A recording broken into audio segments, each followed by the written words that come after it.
ಇದು ಸಂಬಂಧಪಟ್ಟಂತೆ ಒಂದು ಬ್ರೇಕಿಂಗ್ ನ್ಯೂಸ್ ಬರ್ತಿದೆ. ಅದೇ ಏನು ಅಂತ ನೋಡ್ಕೊಂಡ್ಬೇಡ ಬನ್ನಿ.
ಆದಾಯ ತೆರಿಗೆ ಇಲಾಖೆಗೆ ಎಂಎಲ್ಸಿ ಗೋವಿಂದರಾಜು ಪತ್ರವನ್ನ ಬರೆದಿದ್ದಾರೆ.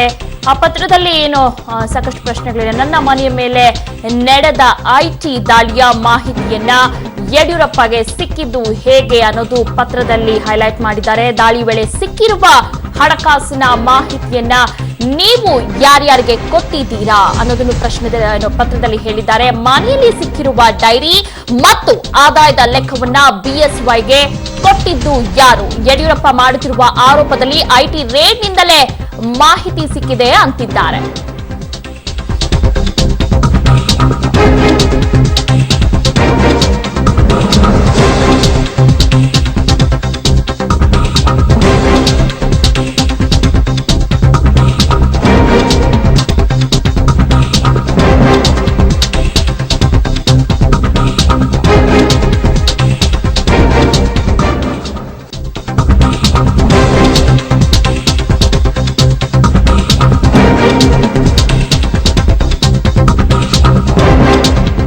ಆದಾಯ ತೆರಿಗೆ ಇಲಾಖೆಗೆ ಪತ್ರ ಬರೆದ ಪರಿಷತ್ ಸದಸ್ಯ ಗೋವಿಂದರಾಜು, ನನ್ನ ಮನೆಯ ಮೇಲೆ ಐಟಿ ದಾಳಿಯ ಮಾಹಿತಿಯನ್ನ ಯಡಿಯೂರಪ್ಪಗೆ ಸಿಕ್ಕಿದೆಗೆ? ದಾಳಿ ವೇಳೆ ಸಿಕ್ಕಿರುವ ಹಣಕಾಸು ಮಾಹಿತಿಯನ್ನ ಬಿಎಸ್ವೈಗೆ ಕೊಟ್ಟವರು ಯಾರು? ಮನೆಯಲ್ಲಿ ಸಿಕ್ಕಿರುವ ಡೈರಿ ಮತ್ತು ಆದಾಯದ ಲೆಕ್ಕವನ್ನ ಬಿಎಸ್ವೈಗೆ ಕೊಟ್ಟಿದ್ದು ಯಾರು?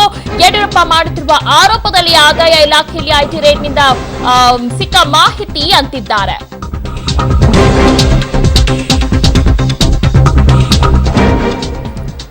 ಈ ಬಗ್ಗೆ ಹೆಚ್ಚಿನ ಮಾಹಿತಿಯನ್ನ ನೀಡ್ತಾರೆ ನಮ್ಮ ಕ್ರೈಮ್ ರಿಪೋರ್ಟರ್ ಮಂಜುನಾಥ್. ಆದಾಯ ತೆರಿಗೆ ಇಲಾಖೆಗೆ ಏನು ಸದಸ್ಯ ಗೋವಿಂದರಾಜ್ ಅವರು ಪತ್ರವನ್ನ ಬರೆದಿದ್ದಾರೆ. ಆ ಪತ್ರದಲ್ಲಿ ಏನೆಲ್ಲ ಬರೆದಿದ್ದಾರೆ ಅವರು? ದಿವ್ಯಾ, ಅಂದ್ರೆ director general of investigation income tax department ಅವರಿಗೆ ಒಂದು ಪತ್ರವನ್ನ ಬರೆದಿದ್ದಾರೆ. ಅದರಲ್ಲಿ 13ನೇ ತಾರೀಕು ಅಂದ್ರೆ ಇವತ್ತು ಪತ್ರವನ್ನ ಬರೆದು ಒಂದು ಅಕ್ನಾಲೇಜ್ಮೆಂಟ್ ಕೂಡ ಇಸ್ಕೊಂಡಿದ್ದಾರೆ.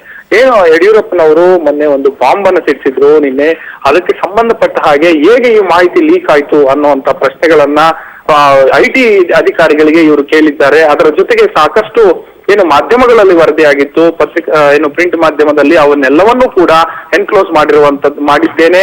ನನಗೆ ಈ ಮಾಹಿತಿ ಹೇಗೆ ಸೋರಿಕೆ ಆಯ್ತು ಅನ್ನುವಂತ ಪ್ರಶ್ನೆಯನ್ನ ಐಟಿ ಅಧಿಕಾರಿಗಳಿಗೆ ಗೋವಿಂದರಾಜು ಅವರು ಕೇಳಿದ್ದಾರೆ. ಸೊ ಒಂದೊಮ್ಮೆ ಇದನ್ನ ಮಾಡಿದ್ದೆ, ಆದ್ರೆ ಹೇಗೆ ಮಾಡಿದ್ರಿ, ಕಾನೂನು ಉಲ್ಲಂಘನೆ ಆಗಲ್ವಾ ಅನ್ನುವಂಥದ್ದು ಕೂಡ ಹೇಳ್ತಾನೆ. ಅವರು ಇನ್ನೊಂದು ಡೈರಿ ನಮ್ಮ ಮನೆಯಲ್ಲಿ ಸಿಕ್ಕಿದೆ ಅನ್ನುವಂಥದ್ದನ್ನ ಪರೋಕ್ಷವಾಗಿ ಅವರು ಆ ಪತ್ರದಲ್ಲಿ ಒಪ್ಕೊಂಡಂತ ಕಾಣಿಸ್ತಾ ಇದೆ. ಯಾಕಂದ್ರೆ ಅವರು ಈಗ ನೀವು ಸೀಸ್ ಮಾಡಿರುವ ಡೈರಿಯಲ್ಲಿ ಏನಿದೆ ಅನ್ನುವಂಥದ್ದನ್ನ ಹೇಗೆ ಹೇಳ್ತೀರಿ ಅನ್ನುವಂತ ಒಂದು ಪ್ರಶ್ನೆಯನ್ನ ಪರೋಕ್ಷವಾಗಿ ಹೇಳಿದ್ದಾರೆ. ಹಾಗಾಗಿ ಅವರೇ ಡೈರಿ ಇತ್ತು ಅನ್ನುವಂಥದ್ದನ್ನ ಪರೋಕ್ಷವಾಗಿ ಅವರು ಒಪ್ಕೊಂಡಂಗೆ ಕಾಣಿಸ್ತಾ ಇದೆ. ದಿವ್ಯಾ, ಓಕೆ, ಈಗ ಈ ಐಟಿ ಅವರು ಈ ರೀತಿ ಮಾಹಿತಿನ ಲೀಕ್ ಮಾಡೋಕೆ ಸಾಧ್ಯನಾ ಮಂಜುನಾಥ್? ಫಸ್ಟ್ ಅದೇ ಒಂದು ಪ್ರಶ್ನೆ.